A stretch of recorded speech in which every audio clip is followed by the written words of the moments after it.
Hello and welcome to another action-packed, exciting hour of the Smoky Mountain Wrestling Re-Watch-Along Project. This is podcasting the way it used to be and the way you like it. This show is a production of the Something Else Podcasting Network, and it is episode number 073 of Smoky Mountain Wrestling from June 19th, 1993, taped June 7th, 1993, at the Cumberland High School in Cumberland, Kentucky. My name is Aria, and joining me, as always, is the Abdul Hassan to my George Weingeroff. It's Trey. Trey, how you doing today? I forgot to open my Sprite Zero during our pre-show conversation. No.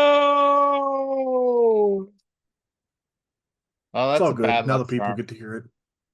The people would just feel terrible if they didn't know that I had my Sprite Zero by my side. They might not be able to listen to the show now if they wouldn't have known that. Well, it's all good now. I've got it open. Good. Good. I'm happy that you have your Sprite Zero. I got my roughly half a cup of iced tea left, and I just took my happy pain pills. So there's a chance that if we're not done the show in an hour and a half, I might be snoring. So, Oh, yeah, well, that'll be yeah. exciting. Oh, yeah, it might pop the ratings huge. Yeah. Um, yeah, George Weingeroff is on this show today. What a treat. I knew it was coming up soon because I had I don't know, I had looked at George Weingroff's cage match a while back. I'm like, oh yeah, he shows up in Smoky Mountain for like one show in a couple of months, and in a couple of months happened to be today. Oh, lordy, lordy, lordy, lordy. But yeah, in case this is the first time you've ever listened to this show, first of all, what the hell is wrong with you?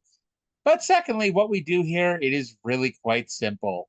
We watch every single episode of Smoky Mountain Wrestling beginning with episode number 1 on February 1st, 1992, and we go all the way to episode number 200 on November 26th, 1995. We talk about the good, the bad, the ugly, the indifferent, the so-so, the all right, the amazing, the tremendous, the out of this world, the unbelievable, the unforgettable, the unremarkable, the one of a kind, the stuff you'll remember forever, the stuff you've already forgotten, and everything in between. We watch some matches, listen to some promos, and talk about some angles, and just have some fun talking about old school wrestling for about an hour. And then at the end of the show, I tell you what else is happening in the world of wrestling, because I can tell you June 19th, 1993 until I'm blue in the face, but this gives you some context to where you may say, oh, I remember that. Is that what was going on? And I say, yes. Yes, it was. I know a little bit about some stuff that was going on right around here. Yes, now that you've gone to read the Wrestling Observer yearbook, now Yeah. you're poaching my gimmick here, and I'm waiting for you to say, hey, did you know this is the week that such and such happened? And I'll be like, yes, Trey, yes, I do. So today, the very day of the show that we're watching, June 19th, happened to be the day of the first real ECW arena card. Yes, that is not something I brought up because there is some more stuff going on. But yeah, do you want to tell people about that and why that's a big deal? Yeah, so got some new I have been threatening this for a while, and finally we did in fact pull the trigger this week, and by the time you all hear this, it will be available. Episode 8 of the Oh My God cast, an ECW retrospective, where my good buddy Benny Dangerously and I have started our journey through the East to the land of extreme. And this week we watched the TV for that June 15th, 1993, I think, which you also watched just out of boredom. I did, And and it yeah, was quite the show. I do say so myself. we watched that TV, and then the Super Summer Sizzler Spectacular, which is, other than a pair of TV tapings at the ECW Arena in mid-May, it was the first real proper ECW Arena card, and it featured Terry Funk against Eddie Gilbert in a Texas chain match massacre to determine the King of Philadelphia. I have to ask you something because you know, I looked up "Oh My God" cast on Spotify. Do you speak fluent German? I do not. Um, well, there is already an "Oh My God" cast, and it is all in German. They haven't Really? posted an episode since April 7th, though. And that was only the 21st episode. Is by Oh. Marnix and Marin. Marnix and Marin still in my gimmick. Yes, I'm but trying to when I try to go to Spotify, it takes me to the podcast one. Let me see if I can I up was there. working on actually let me All check right. and see if So, it's so, active. so in the interest of fairness, that "Oh My God" cast is "Oh My God!" exclamation point cast, and yours is "Oh My God" cast, like podcast, but with a G. Okay, I tried to set this earlier and it wasn't working. I guess it took a little bit of time to set in, but now if you type in www.ohmygodcast.com, it will redirect you to our page on Spotify for podcast. There you And go, our people. podcast, its proper name is the Oh My Godcast and ECW retrospective. And hey, while you're there, also subscribe to the Something Else Podcast Network in case you haven't already, and I can't imagine why you wouldn't. Yeah, In fact, absolutely. not Actually, subscribing is the worst thing Grizzly Smith has ever done. yeah, absolutely. And there's some crossover. Ben and I had a little bit of a conversation comparing Smoky Mountain with ECW during this period, and pretty much I think reached the same conclusions that you and I have reached about that. That mainly at this point, I think all in all, the promo levels are largely comparable because Smoky Mountain has Jim Cornette, ECW has Paulie Dangerously. They one ECW has Terry Funk, SMW has Brad Armstrong. We've got Eddie Gilbert, Dirty White Boy. It's like kind of fairly comparable promo levels. The matches on Smoky Mountain are better largely, but generally the main thing is that Smoky Mountain knows what it is. Like it know they're a 1990s take on a Southern territory. ECW at this point has not figured out what it is yet, but it will start to by the end of 1993. Yeah, because it's still Eddie Gilbert booking. Um, Yeah, till about September, I think. yeah, Paulie takes over for Ultra Clash '93, or at least that's the show that he always says is his first show. But Yeah, we can't sounds get right. to September 1993 if we don't talk about June 1993. And let's go to the intro of this week's show with Bob Caudle and Dutch Mantell. And we've got a big surprise here. Another action-packed, exciting hour of Smoky Mountain Wrestling. Wrestling the way it used to be and the way you like it. Well, fans, this week we got a great hour in store for you. You're going to see the Armstrongs in action as well as the Bruise Brothers. Also, we're going to hear from the Rock and Roll, the Heavenly Bodies, Jim Cornette, and also Bullet Bob Armstrong, the General himself. In our bounty match today, Tracy Smothers will take on Abdul Hassan. That's Ron Wright's fine to take the bounty on Tracy Smothers. And then down and dirty, we're going to call in my partner, Dutch Mantell here. And fans, I didn't believe it. Here he is, Dr. Dutch Mantell. What about down and dirty? Thank you very much. I told everybody I was a doctor. I have the cap and gown. I have a diploma to prove it. Now, everybody, I want you to refer to me as Dr. Mantell, the professor of philosophy. Now, my special guest today on Down and Dirty with Dutch will be the suicide blonde Chris Candido, making his first appearance on Down and Dirty with Dutch. And we're going to be discussing the discriminatory practices of Smoky Mountain Wrestling as it regards the WWA title. All right, and what about our match? You know, we're going to draw for our champion, beat the champion match. I shouldn't be doing this. I'm a doctor, but I'm going to draw a name out of the hat. Our challenger today, beat the champ for Brian Lee, none other than Robbie Eagle right here today against Brian Lee, a beat the champ match right here. All right, fans, it's going to be a great one. Stay right with us. Let's go to the ring. I gotta say, I think Primetime Brian Lee is getting a bit of a walkover here on the Beat the Champ. This is his fifth title defense too, and man, oh man, no offense to Robbie Eagle. I mean, he's no New Japan Junior Heavyweight, but I don't believe at this point he's in the same league as Primetime Brian Lee. You know, during this segment, I was so busy. I was trying to read Dutch's diploma, and I completely missed the name that they drew. And so later, when Robbie Eagles is in the ring and they announced the Beat the Champ TV title, I'm like, God damn, that's a little bit of an easy one for Mr. Primetime Brian Lee. Yep. And Dutch comes in wearing a cap and gown because they mentioned this a few months ago that he received an honorary doctorate, and I guess they did the actual ceremony recently, and here we are.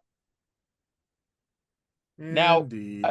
I will say, and kayfabe be damned, they had the jobbers of the first match already standing in the ring during the intro. And so you knew that neither of them were going to be chosen for the Beat the Champ TV title match. Although with that said, I would have liked to have seen it happen where he pulled one of their names and they're like, oh shit. And they just take off on their partner and go to the back to prepare and leave their partner high and dry. I mean, Paul Lee pulled double duty last week. Was it last week? He lost the Beat the Champ match and got beat up by Tracy Smothers. Yes, he did. Paul Lee is a good enough man to get beaten by two superior wrestlers twice in an hour. But this would have been three superior wrestlers because Paul Lee and Not That Jeff Daniels were here to take on Scott and Steve Armstrong.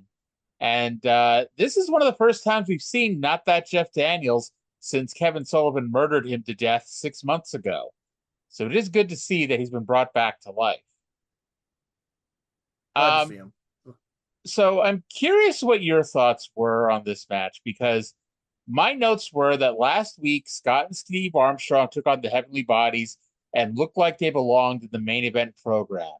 This week, they look like the opening match tag team that they've always been. It's easy to sit here and say that WWF and WCW misused Scott and Steve when they've each been there, but this kind of show why they never got more than they did, in my opinion.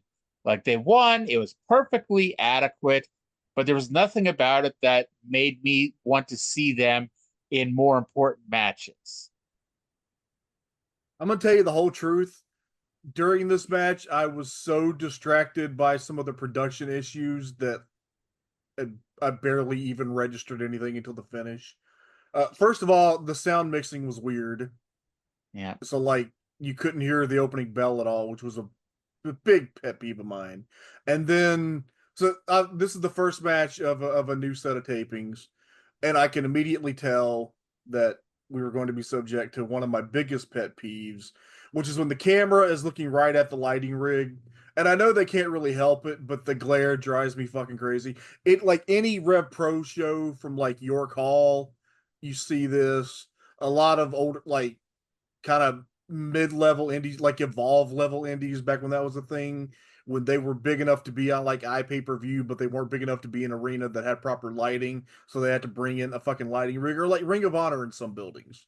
Yeah. Those big fucking like platform lights are the size of a basketball goal. Yep. Drives me crazy. You know what sucks even more? When you're at the shows and you're directly across from the lighting rigs. I've been there too. So from here, we go to what's scheduled to be a promo with Scott and Steve Armstrong. But first, we go to Bullet Bob, who has something to say about when he's going to return to the ring. Well, we talked about these young men, the Armstrong and the Armstrong family, being on a mission. We're going to find out more about that from these two, Steve and Scott, in just a moment. But right now, let's hear from the General, Bullet Bob Armstrong himself. Let's see what he has to say. Cornette, in just a little while, I'm going to replace this deer's head with 2 sticks tied to your ears, and your head will be in his place. I heard about the raw deal Scott and Steve got this past week on TV. You're always interfering. You'll never learn, but a lesson's coming your way, brother. It's going to come July the 4th weekend, because I'm going to be able to sit ringside and look you dead in the face. And I want you to look at dedication, deadliness, and disaster, brother, because you're going to learn this lesson well. You're going to learn it hard, because you finally wrote a check that even your mama can't cash. So I'll be there in full force. Now, I'm not ready to wrestle full time yet, but this letter right here says my doctor will release me within the next 2 weeks. I'm not as fast as I used to be, but even if I'm half-assed, I can take care of you, big boy. He's anxious to be back, and I know you guys, Scott, are really anxious for him to be here also. And Jim Cornette, he better be watching out. You know, Jim Cornette, we want you to know one thing, brother. This comes from Scott and Steve Armstrong, Cornette. So take a big fat donut out of your mouth and listen up to the television set. What you need to know, that's right, you hear these Smoky Mountain Wrestling fans? They know what I'm talking about. But you need to know one thing, brother. It's just a matter of 2 more weeks. So if you want to do something fun, you better go to Six Flags. If you want to do something else, you better go on and do it, brother. Because in 2 weeks, the first weekend of July, brother, that's when the Bullet makes his return to Smoky Mountain Wrestling. Bob Collins. I'll tell you something right now, too. Jim Cornette, I've seen some T-shirts out here, and I'm going to have to get me one. It's got a picture of a big old pig, and it looks just like what I imagine your mama looks like. And I can imagine just how she called you for dinner. She said, "Sweet, you fat tub of guts, 2 more weeks, and we're going to get you." All right, fans, we're going to be back. We'll have more right after we take this time out. Okay, so first of all, you know, Jim Cornette has 2 more weeks to live.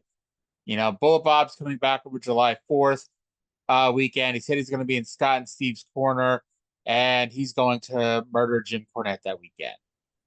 I am torn a little bit on Scott and Steve's promo. And I know I'm already ripping on them once this week, and I'm going to rip on them again. I get the feud is their daddy versus Jim Cornette, but they themselves are not wrestling Jim Cornette. They themselves are wrestling the Heavenly Bodies. And unless I missed something, the words Heavenly Bodies never came out of, you know, Steve's mouth there while he was busy spending a minute calling Jim Cornette fat. I believe that the Armstrongs are more upset about Cornette's weight than they are what he did to their father. Yes.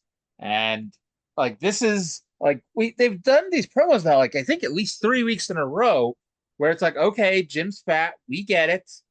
And it spans 2 tapings. It's not even like, oh, well, we did it for 1 taping and it wasn't that good, but it was too late to change anything.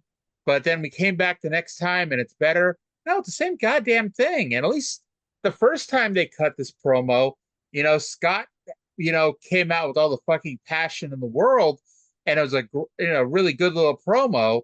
This time it was just Jim Cornette's fat. Okay, great. I don't think that was even the worst Armstrong Brothers promo on the show. Did you happen to watch the local promo? You probably didn't, because you saw the first one was Tim Horner and you skipped it immediately. I didn't watch the second local promos. I watched the first local promo long enough to know that I didn't want to watch these anymore, and I skipped the second one. Scott referred to Jimmy Del Rey as Jimmy Del Gay. Oh yeah, that part I actually did see that. Yes. Because homophobia made you a babyface in the 90s, and in fact probably still would in parts of Kentucky. Oh yeah. I bet Jimmy Del Gay would still get a babyface pop in certain parts of the country right now. Yeah. It's unfortunate. So from here, Jim Cornette and the Heavenly Bodies are out for their own promo. First, they replay the finish of the Heavenly Bodies Armstrong match from last week. And spoiler alert, at no point do they talk about how trim Bullet Bob Armstrong is. Let's go to that promo now. I'm sure you must have heard that Bullet Bob himself, the General, is only just a couple of weeks away. You know what, Tom? I got to say, that is the greatest thing I've ever seen in my life, the way that you guys, fair and square, beat the Armstrong boy. I think so, too, and if there was ever anybody's doubt in anybody's mind that my cousin could wrestle or fight, erase it from your mind right now. And I want to ask you guys something. And I want every fat redneck who's sitting there with his girlfriend or wife or daughter sitting on the couch right now next to you, man. And this is for you, Scott and Steve Armstrong, too. I want to ask you guys something. I mean, who can really say without a doubt what goes on when the lights go out? And who pulls in when you pull out, because you're looking at the perfect crime right here. And my cousin Jimmy, for being a rookie 4 years in the making, you are tremendous. I'm happy to have you here on the heavenly body. That's exactly right. Now let me just explain something right now. First of all, in just a couple of seconds, you're going to see the Bruise Brothers make their debut on TV. The most awesome, dominating force in professional wrestling is fixed to hit that ring. As for the Armstrongs, Scott and Steve Armstrong, whether it's tonight in Johnson City at Freedom Hall or anywhere across the Smoky Mountain area, brother, you are in for the fight of your stinking redneck lives. Now, I heard them talking about the Armstrong family tradition. Well, the Armstrong family tradition is alcoholism and unemployment, and it's fixing to be defeat as well. And then Bullet Bob Armstrong says he's coming back in a couple of weeks, going to be at ringside, just to make sure that I don't interfere in the matches. Well, I got news for you. Those two little pencil-neck sons of yours, I don't need to interfere for my boys to beat them. But Bullet Bob, you're coming back just a little bit too soon. Just a little bit ahead of your doctor's advice. And I'm going to say this to you. What's been hurt once, brother, can be hurt again and hurt worse. Because I'm not stupid enough, and neither are they, to let you come back and get back in wrestling shape. Because I know what that'll mean, and we will avoid that at all costs. And one more thing about Bullet Bob Armstrong. Next time, Armstrong, that you meet my tennis racket, it ain't just ribs I'm going after, and that goes for every single one of you rednecks in this audience, because I will, at any given moment, pop anybody in the head, and that's been proven on many occasions. I'm out of here. Jim Cornette in there. So Jim Cornette continues to dig his own grave. And the weirdest part of this promo wasn't that. It wasn't Tom Pritchard fluffing his hair, because Tom Pritchard always fluffs his hair. The weirdest part of this promo, I thought, was that Jimmy Del Rey shaved his mustache. I thought it was just me. It was so off-putting. Yes. It just, it looks wrong. And we're going to be looking at this wrongness for 3 weeks at least. I sincerely hope that that is corrected as soon as possible, because it just doesn't look right. It's like, I don't know. It'd be like seeing my dad without a mustache, which I never have. Maybe you should sneak into his house one night and shave his mustache. My dad or Jimmy Del Rey? I think Jimmy Del Rey's dead, so probably your dad. Jimmy Del Rey would probably be easier. Your dad might be upset if you were to do that. Yeah, I might never forgive me for that. I mean, you don't know until you actually do it, of course. Well, I'm not gonna though. I want to note that they're going to be running a house show in a very real place on July 9th called Fleming, Neon, Kentucky. That is a real place. Yes, it is. And you say that like someone who's been to Fleming, Neon, Kentucky. You know, I've actually never been to Kentucky. I believe you. And Fleming, I have been from one side of Tennessee to the other, but I've never been to Kentucky. Fleming, Neon, Kentucky, population 770 as of the. And they're probably, I bet they all came to the wrestling show. Actually, I'm going to look that up. Let's see what the attendance was for the show in Fleming, Neon, Kentucky on July 8th. All right. So according to ProWrestlingHistory.com, the show drew 375. Well, it's about half the town. It's pretty good. Yeah. I mean, that's still quite the draw there. I must tell you that. Notable people from Fleming Neon include Martha Carson, whomever that is, Gene Chappelle, whoever the hell that is, Johnny Cox, whomever the hell that is, and Hoover Dowhair, whomever the hell that is. Okay then. Fine people in Fleon, Kentucky, or whatever it is. Nemming Fleon. Fleming Uh, Neon, Neming Fleon was yeah. How uh, many of those 770 do you think listen to our show? I believe 612 easily. I think we're up to 614 now, probably. At least, yeah. So throughout the show, they're plugging a King of Kentucky tournament coming up this coming Thursday. And do you know who won the King of Kentucky tournament? I should, and I feel like I've looked it up and I don't remember. Primetime Brian Lee, last Oh, defeating Tracy Smothers in the finals. well, that's interesting. Yes. Now, our next match features a tag team match, according to our venerable ring announcer, as the Bruise Brothers with Jim Cornette take on Chris Comet and Larry Santo. Ron Endor Don and Don Endor Ron Harris hit the ring and murdered Comet and Santo while their music played. I was thinking we were going to get a pair of Nazi Appalachian gangsters, but eventually the music turns off. Dutch disappears off commentary for a while, so Corny was nice enough to fill in. And throughout the match, I note that Ron or Don should have been disqualified multiple times for hitting Comet or Santo with chairs, but the rules aren't important.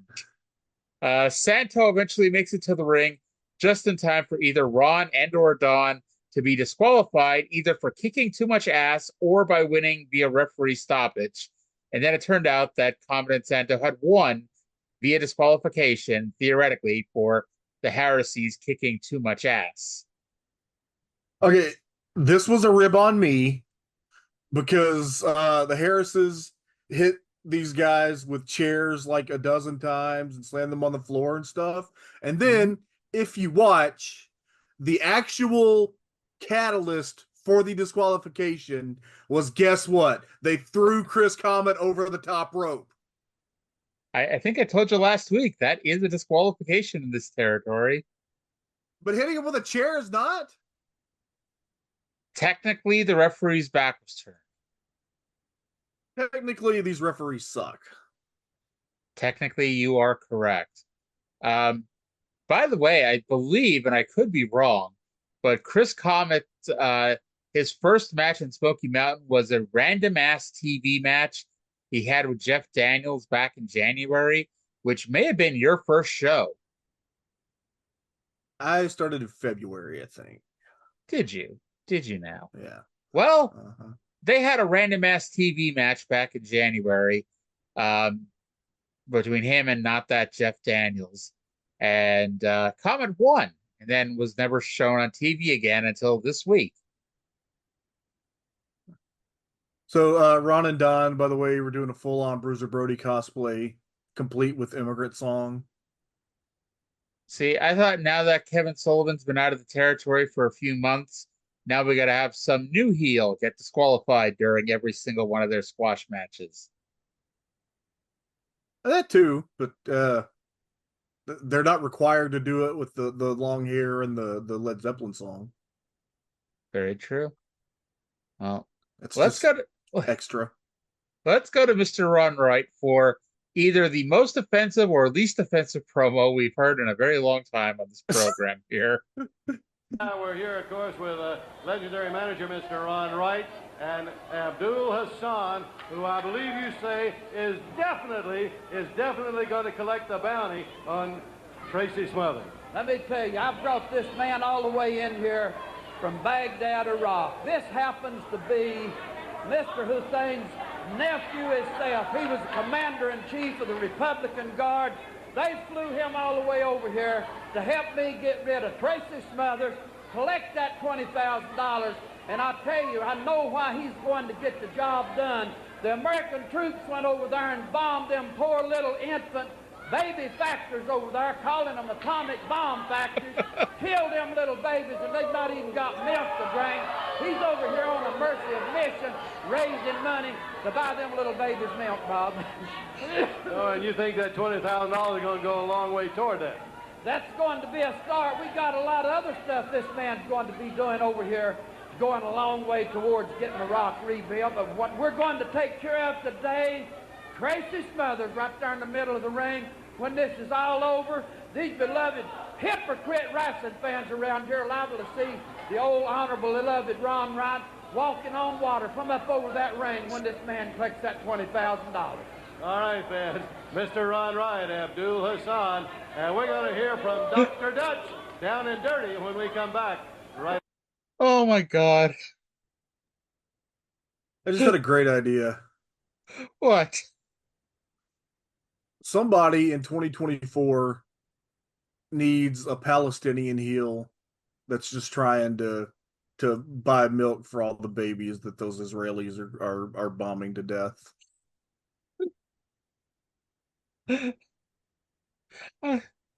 There's just so much to unpack on that promo. And of all that, my favorite part was like as he's saying all this, Bob Cotto just looks to the camera and shakes his head. Like even he can't believe what the fuck is being said. And if Bob only knew that the gangsters were showing up in 1 year, Bob may quit now. But Bob, it's gonna get worse. This Abdul Hassan, who according to Mr. Ron Wright, who I'm sure has never told a lie in his life, is the nephew of Saddam Hussein. Yes. This fella seemed very familiar to me, and I can't place where I know him from, but he just had the aura of a man who has a massive penis. Like the biggest penis we've ever seen, but also the aura of a man who's blind and may not know he has a giant penis. You know, maybe his jockstrap could be the Beat the Champ TV title.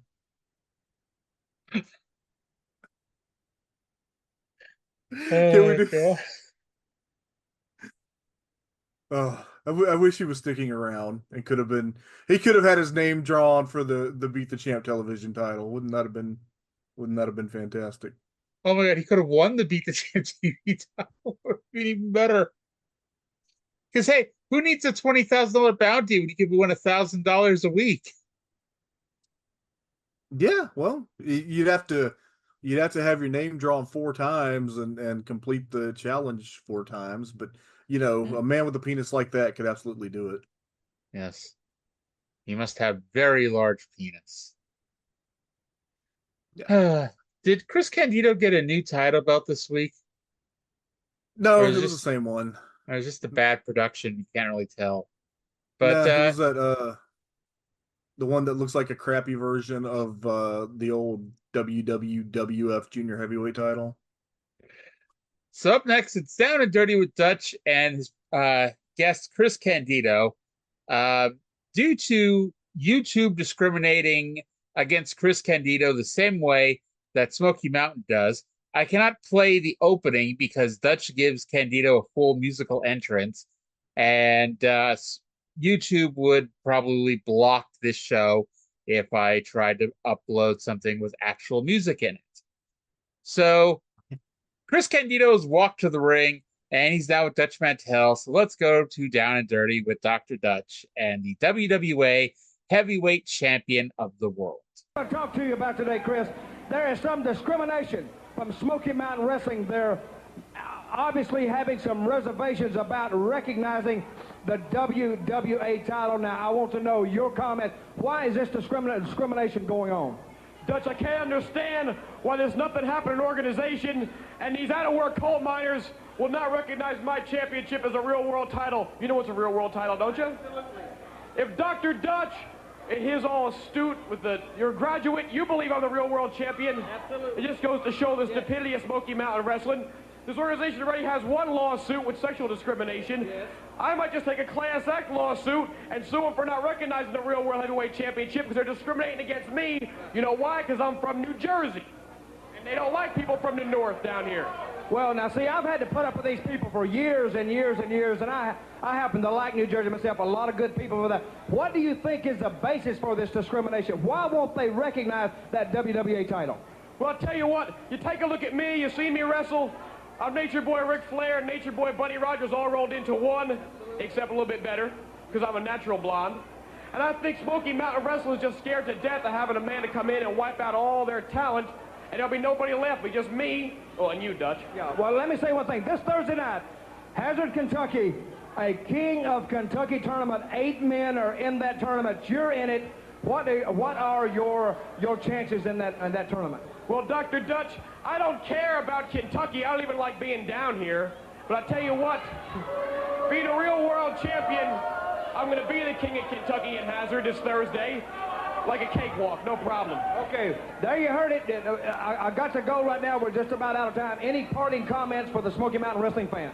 Well, thing I want to say, talk about New Jersey, forget about Bruce Springsteen. Look at the real boss. There you heard it from the Suicide Block. The WWA champion, Chris Candido. Don't go away. We'll be right back in 120 seconds. I'm worried Dutch may have just discriminated Chris Candido by not calling him the WWA heavyweight champion of the world. How dare he? I know. He should have to write a dissertation about that to pay his penance. I agree. After all, people discriminate against Chris Candido because he's from New Jersey. And to be fair, I regularly discriminate against New Jersey, fairly regularly. So I can't say it doesn't happen. I have remarkably little opinion about New Jersey. Have you ever been to New Jersey? I have been through New Jersey. I don't think I even stopped. You are a very smart man. Your brain is as big as George Weingeroff's penis. I don't know about that. That's a tall order to fill. That's a lot to live up to. You don't have a third leg growing in your head? I hope not. That sounds fatal. Beat the Champ TV title holder, Primetime Brian Lee, puts the jockstrap on the line against Robbie Eagle. So this is his 5th title defense, so he either wins $5,000 and retires undefeated as TV champion, or Robbie Eagle picks up the big win, and he may be able to impress Tammy Sitch. But either way, I'm sorry, not Tammy Sitch, Tammy Fitch. I apologize to get it right, or she'll sue us. I apologize to the New England Fitches for that. Either way, this is Primetime Brian Lee's last title defense. Now, they do mention, because I was actually curious about this myself, if you retire as champion, are you able to get your name thrown back in the hat? And they basically say yes, as long as like a week goes by. So if Primetime Brian Lee wins here, and spoiler alert, he does, he will not be put in the hat for next week, but the week after, his name could be pulled. So he may have to wrestle for the TV title again before this taping is over, is what you're saying. Exactly. So Eagle uses a belly-to-belly suplex that was pretty nice, but Lee sprung to his feet and clotheslined Eagle's head off before winning with a top rope knee drop. Another Bruiser Brody tribute act on this show, top rope knee drop. Yes, which is funny because that is not the cancellation. I don't know what on earth made him pull out the top rope knee drop. I was relieved that Robbie Eagle didn't get canceled.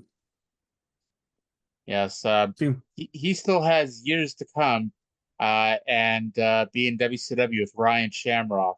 So we can't cancel him in 1993. Nope. He hasn't even met James Brown yet. Mm-hmm. Which made him never listen to classic music ever again. Yeah.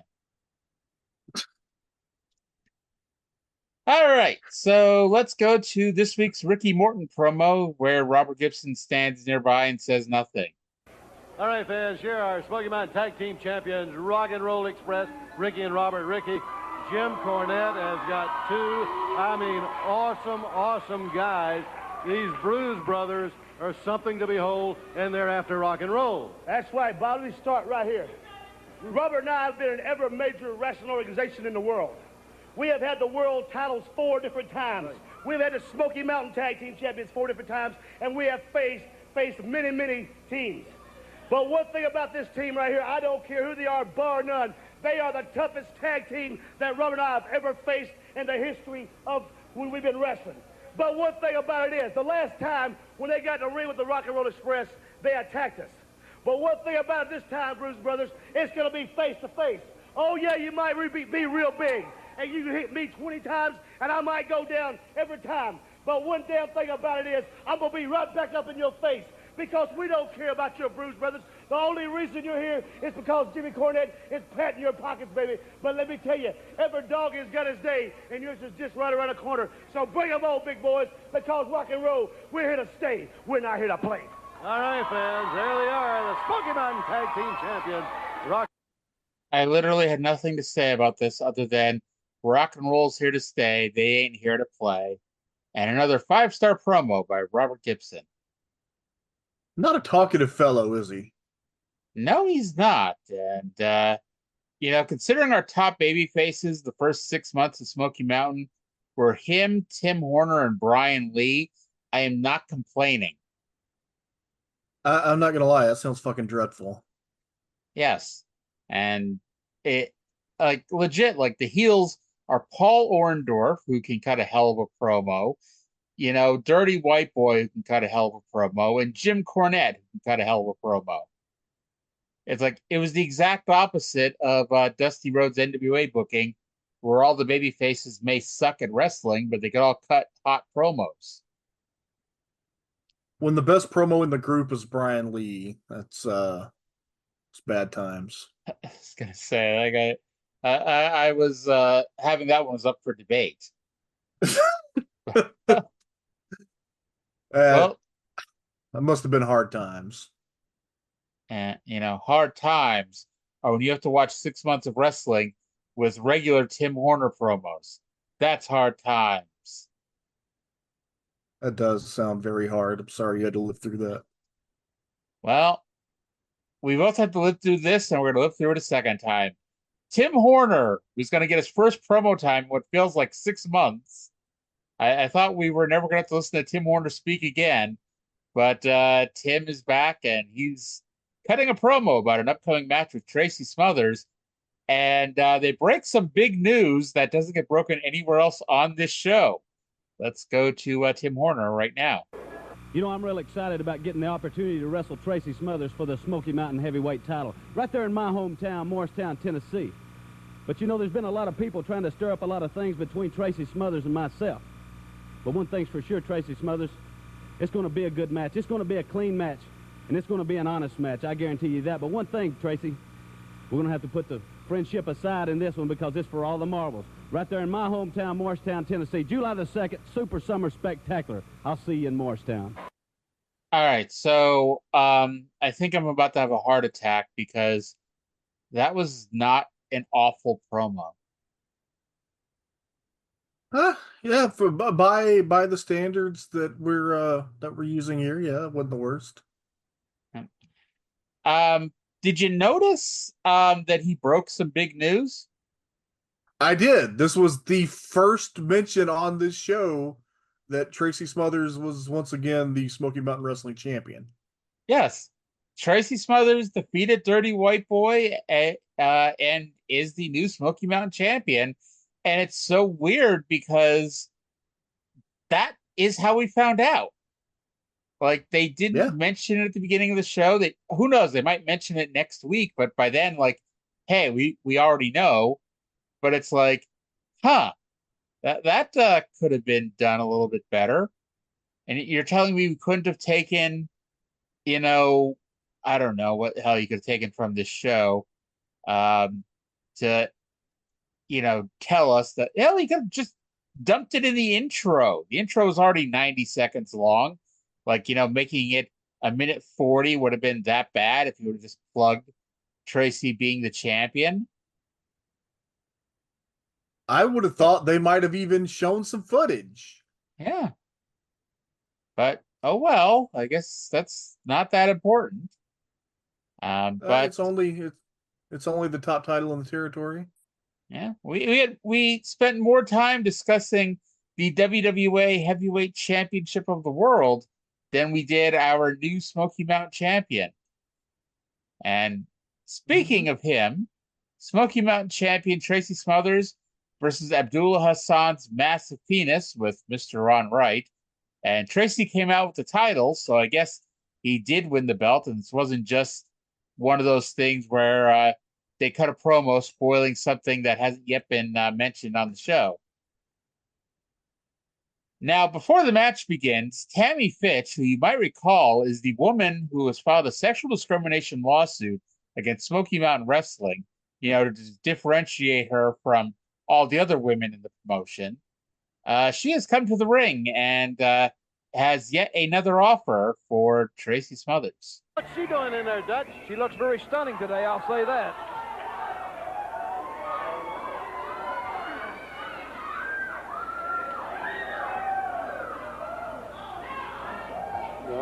Tracy, I've been here for several weeks now, and I think I'm beginning to understand you cute little Southern boys. You like to do your hunting and your fishing and watch Andy Griffith on TV, and you don't need to be wearing that cute little hat about this bounty thing. I mean, with all these people after you, you need someone a little bit smarter than you are to schedule your matches and watch out for you. And, all you have to do is sign a contract with me, and you won't have to worry that cute little head about anything. Ma'am, lately I have been nothing but nice to you, but as you can see, I've got problems. I've got people after me. Now, they say that beauty is skin deep, and there's no doubt you're a beautiful woman, but then ugly's to the bone. But if you won't get down to that bone, you're so ugly, you look like you fell off the ugly tree and hit every branch. Now get out of here, I got things to do. Whoa! My heavens. Wait a minute. It looks like Tammy Fitch has had that door slammed in her face one more time. She's irate about it, too. She's making her way over here, Bob. Get out of the way. She is hot.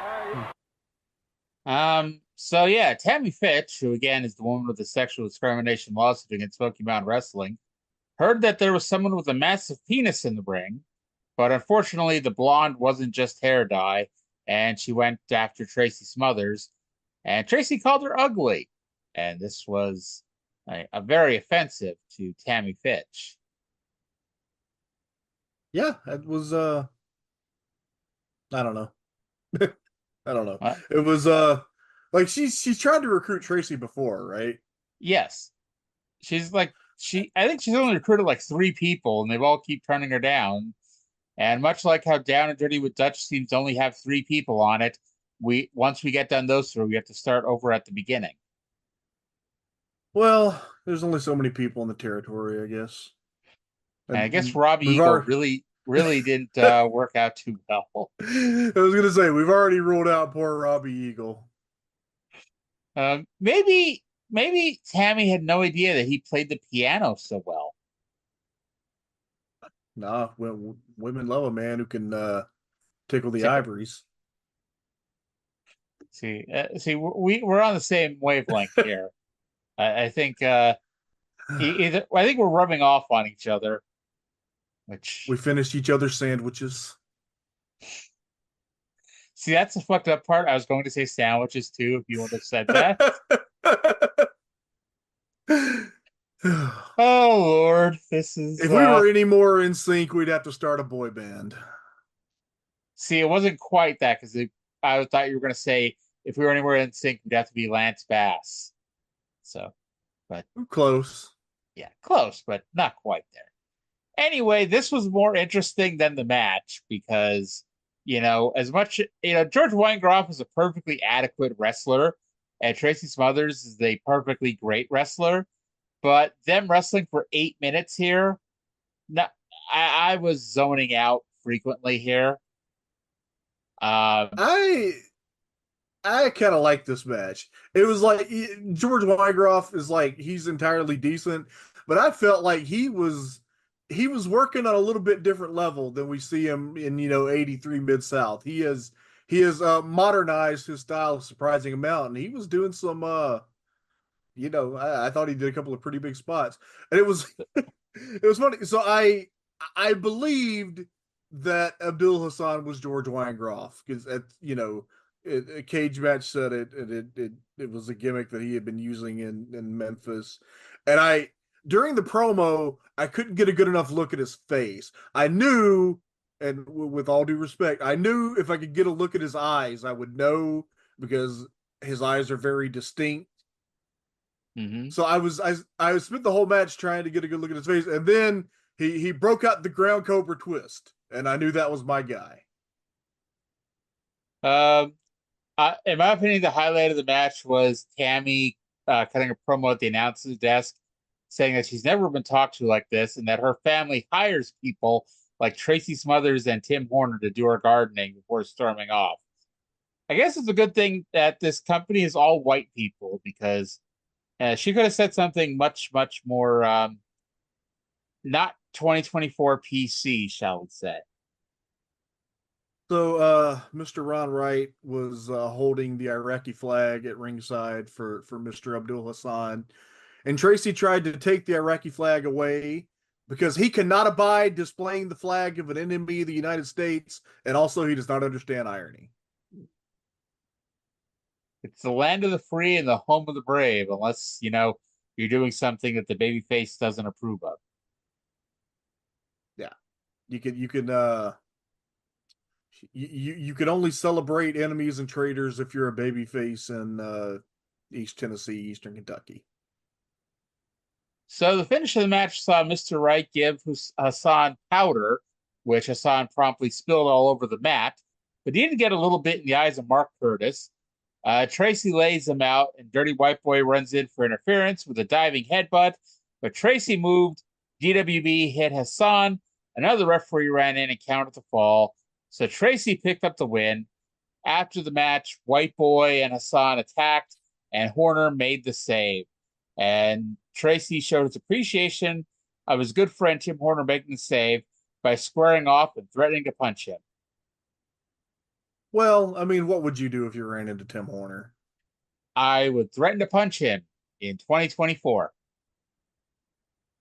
And then I'd Probably ask take him in 2024. And then I'd ask him for the fax machine back. Please return the Smoky Mountain Wrestling Television Championship. I thought it was the jockstrap. Well, it depends. You know how the like in AEW, all the TNT champions, or several of them, have designed their own belt. So it's Tim Horner's got the fax machine. Dirty White Boy has Mr. Ron Wright's pills. Abdul Hassan has George Weingeroff's cocksock. Other examples. Oh, Lord. How do people not listen to this show? They have no idea what the hell they're missing. We're sure missing something. In 3 years, when people go back and listen to this and we all get canceled for it, they're going to be like, wow, we missed out on something. We're gonna have to take Brian Lee's finishing move in 3 years. Yeah. Do you think Abdul Hassan is related to Muhammad Hassan? I wondered the same thing. Yeah. Maybe obviously their skin color was not quite the same. But that doesn't mean they can't be like, cousins or uncle and nephew or something. Yeah, I mean, well, we know Muhammad Hassan was an Arab American, but he could very well have been maybe Abdul Hassan was his uncle from the old country. He was from Detroit, Muhammad Hassan. So it's very possible that Abdul, fled Iraq after this match. Well, that doesn't make sense because Muhammad Hassan was wrestling in 10 years, but let's just go with it here and say that somehow, he brought his family over here, and that's when young Muhammad was brought into this world. Now, here's the real question. Do you think Muhammad Hassan inherited the family blessing / curse of the giant penis? So I thought you were going to say inherit the family penis. They only have one. They One for the whole family. That's why it's so long. It was meant to be several, but the That's- order got mixed up, and it was just they were all combined into one, and That, they have to that's the share it. that's the real reason why Muhammad Hassan got kicked off UPN.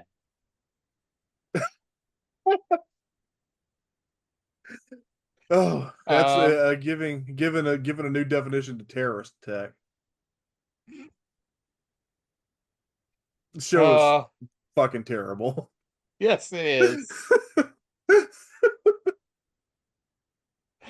Muhammad Hassan 9/11 all over everyone with that thing. Oh, it's terrible. I'm sorry. If you can do an airplane flies in the building joke in a children's movie in 2024, I can make a 9/11 joke on a podcast. Anyway, 9/11 jokes are just plain wrong. hey, what was the Twin Towers' last pizza order? 2 large planes. That sounds like what the no, I think the Big Boss Man and Akeem would have ordered like a Supreme or a Meat Lovers. Let's go to Primetime Brian Lee, who is theoretically going to cut a promo to end this week's show. All right, fans, and with us right now, here he is, Primetime Brian Lee, the first one to retire undefeated as our television champion. Not only this week did he win another $1,000, but a $5,000 bonus Brian Lee taking with him for being our undefeated television champion. Brian, I know that's a big, big success story for you, and I know you're very, very happy about that. Exactly right, Bob. $5,000 undefeated. Brian, I know this is your interview time, buddy, but I got something to say. Hey, dirty white boy, you could stick that $20,000 bounty where the sun don't shine, man. I've been in this sport for 10 years. I've been in every kind of match conceivable to man. You want to send a bunch of cronies after me because you can't get the job done? That's fine and dandy. Just like I told WCW in Atlanta, Georgia, they can stick that young pistol name where the sun don't shine. I'm telling you the same deadgum thing. I'm a southern-born, southern-bred thoroughbred. Guaranteed not to rust, bust, collect dust, bend, break, or splinter, born on a mountain and raised in a cave. And it'll be a cold day in July, Bob Caudle, before any nothing happening, stinking, dirty white trash or any goofy bounty hunters puts this old country boy down. I'm American by birth. I'm Southern by the grace of God. The South is going to rise again. Again, Brian, I'm very sorry. Good luck to you, man. I just had something I had to say. Well, fans, I know you can see and you can tell that he's really upset, and I think he has plenty of reason to be upset. And Brian, we talked about you winning at $5,000. I know you're happy about that, but I think you got to be proud of him too, the way he's handling these bounty hunters, right? Yeah, right. Well, that's all we get from Primetime Brian Lee, fans. Oh man, this is not the first time Primetime Brian Lee's tried cutting a promo and been cut off about that. And Tracy Smothers is a fucking dick here because it's like, okay, there's 2 minutes of TV time, fine. Tracy can come in and do a little, 30, 45-second thing or whatever. He takes up the entire 2 minutes, and the vast majority of it is just him doing his catchphrases. Yeah, sometimes I don't even know why is the South rising again relevant to this particular issue? Because White Boy and Mr. Wright have turned their back on the South and taken up residence in New York City. At this point, I kind of get it. I will say, one of my favorite parts of that promo was the subtle part where Tracy's mid-promo and Primetime Brian Lee, taps Cottle's arm, come on, dude, it's my fucking promo time. Give me the mic. And Cottle's sorry. And continues to turn his back on the retired Beat the Champ TV champion who, is the first person to win the $5,000 and everything. And, totally disrespected here at the end of the show. Very, very disrespectful. I think it's safe to assume that Kanye West was watching this show and thus he got the idea to interrupt Taylor Swift on the BMAs all those years later. Yeah, that completely checks out based on everything I know about Kanye West. Do you realize almost as much time has passed between this promo and Kanye West interrupting Taylor Swift as that moment has to right now? Wow, really? It was 2009, so it was 16 years after Tracy Smothers interrupted Primetime Brian Lee, and it's been 15 years since then. So you're telling me when Kanye interrupted Taylor Swift, my hopes and dreams are still alive? I don't know. Were they still alive 15 years ago? Actually, they were, because I was reading old Facebook posts between you and I, like, 5, 6, 7 years ago, and your hopes and dreams were very much alive. Yeah, I really thought I was gonna be something. Now I'm just a cat butler mostly. But you're a podcast host, a very successful podcast host. Tens of people listen to this show every week. Well, hopefully at least a dozen of them will go check out the Oh My God cast this week. And not the Oh My God cast in German either. This is the one talking about wrestling. Fucking Germans. Always ruining shit. Have the two of you attempted to do a show in German? I took 2 semesters of German in college, and then I just kind of lost all of it, which is weird. Because I remember a lot of my Spanish. I guess maybe I'm just exposed to Spanish more. Mm-hmm. Yeah, I barely remember any German at all. German was fun though. If you're a native English speaker, German almost makes sense. Yeah. It's also a very angry sounding language. It's like that and Japanese are both very angry sounding. Maybe that's why they teamed together to take on the whole world in World War II. They were so angry about everybody thinking they sounded angry all the time. And they lost. They I don't know how did the fuck the job. Italians. I don't know how the fuck the Italians got involved in that. I mean, they're part of the world, so. Yeah, but they were on the side of the aggressive languages. Italian is. I don't think Romance languages are lend themselves to sounding aggressive. Not typically, no. No, not at all. Can you imagine somebody trying to threaten you in French? I would probably laugh. Exactly. You can't threaten somebody in French. They even sound like fucking real words. Maybe that's why France didn't take part in the war in Afghanistan. Now I'm gonna have alienated our French listener. People. I guess people have mostly given it up by now, but people always talk about how spiteful other people are. Well, we're the fucking country that stopped calling them French fries for a while because France didn't want to participate in our war. Yeah, this is a pretty stupid country. And I got to tell you, this podcast has taken a turn that we don't typically take.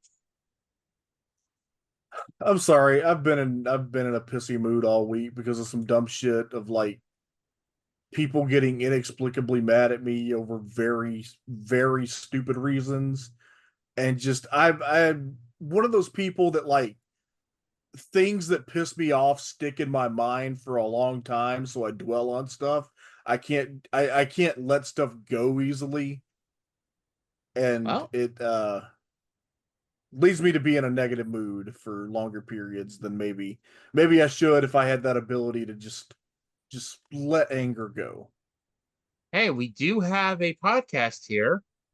If you have a grievance, I have a podcast. Come on over and air it. Well, goddamn, kid. Nah, just I don't want to get into it. I just want to grouse about it. I just want to be heard, I guess. I don't know. Maybe next week. But before we finish up, anything else you want to tell our fine, lovely, wonderful listener?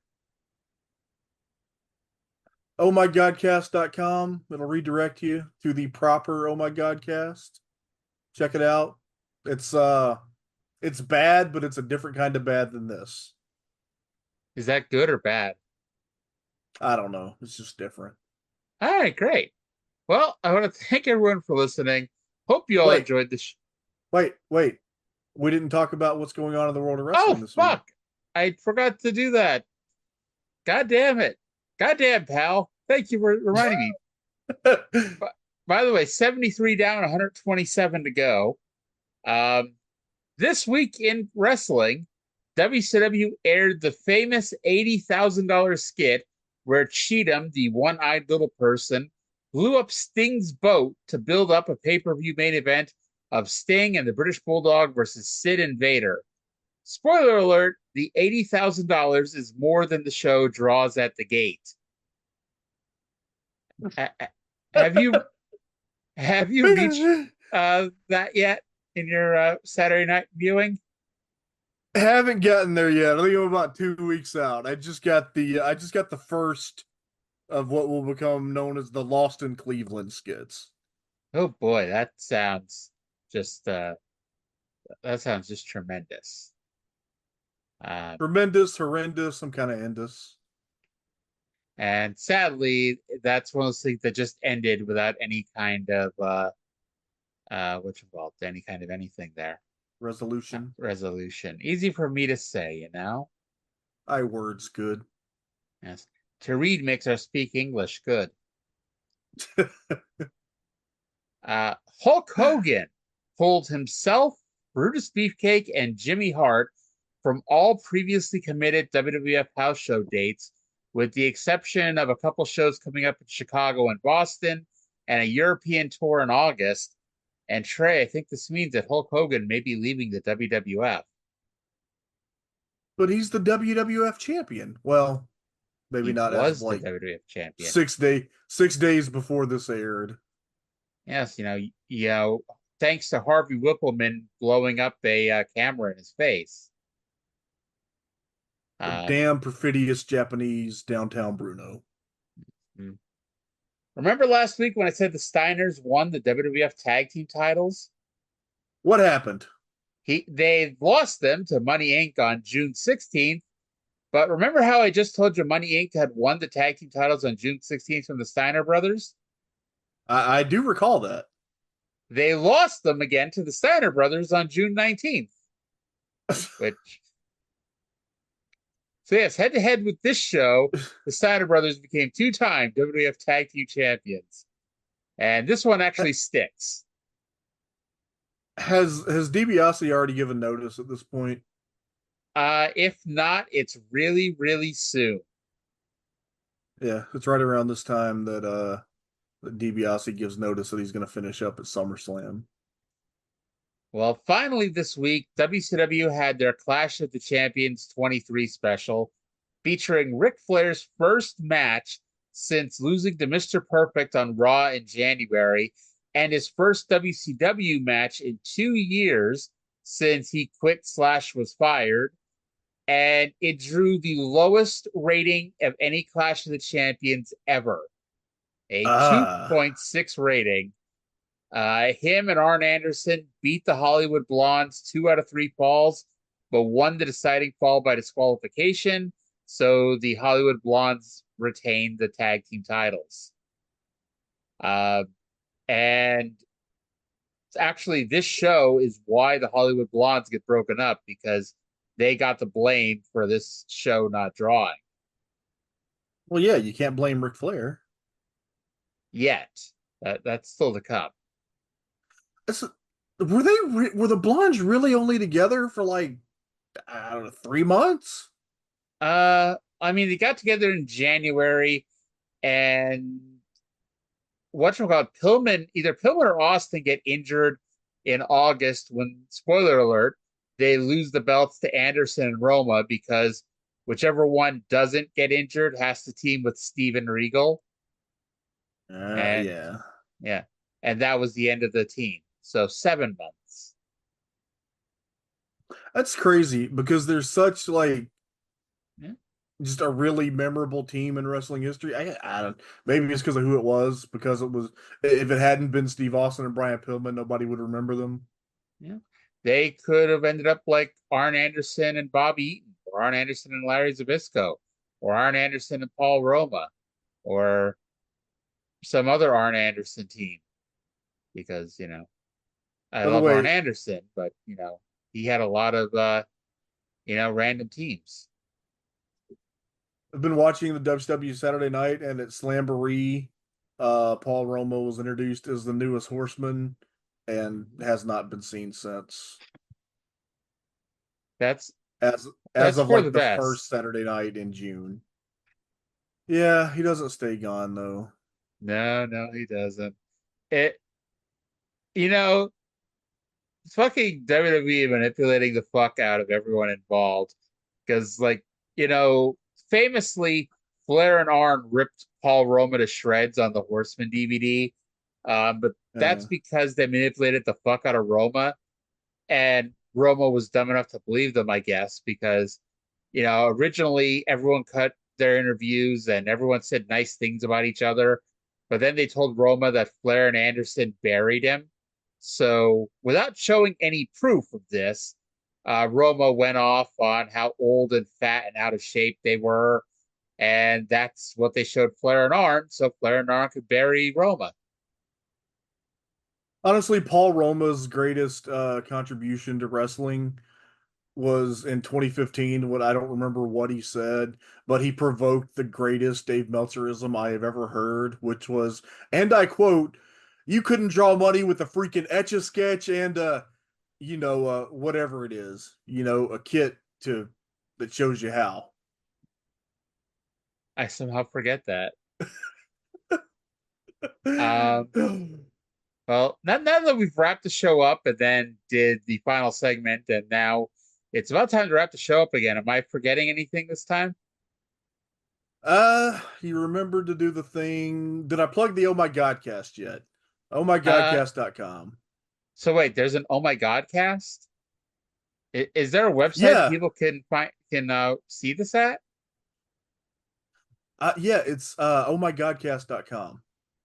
So wait, not oh my god, like OhMyGodcast.com. That's something that people can go to right now. As they're hearing this right now, yes. And there's podcasts you're saying, and they're talking about ECW in 1993. Indeed, you can hear about such barn-burning battles as Road Warrior Hawk versus Jimmy Snuka and Eddie Gilbert versus Hervé Ernesto. Wait, time out. Are you also telling me this is free? Absolutely free. Holy shit. If you're listening to this show, what are you waiting for? You're losing money not listening to the Oh My Godcast. And it's a free show, and you're somehow losing money by not listening. Yeah, it's just financially irresponsible to not be listening to the Oh My Godcast. Go listen right now. Like, we're done. Stop the show right now. Just go to ohmygodcast.com. I'm going to do that, and the show's not even up yet. Bye. Or rather, since everybody's going to go to the Oh My Godcast right now, I'll talk to you in a minute. Go to the right one, not the German one. Bye.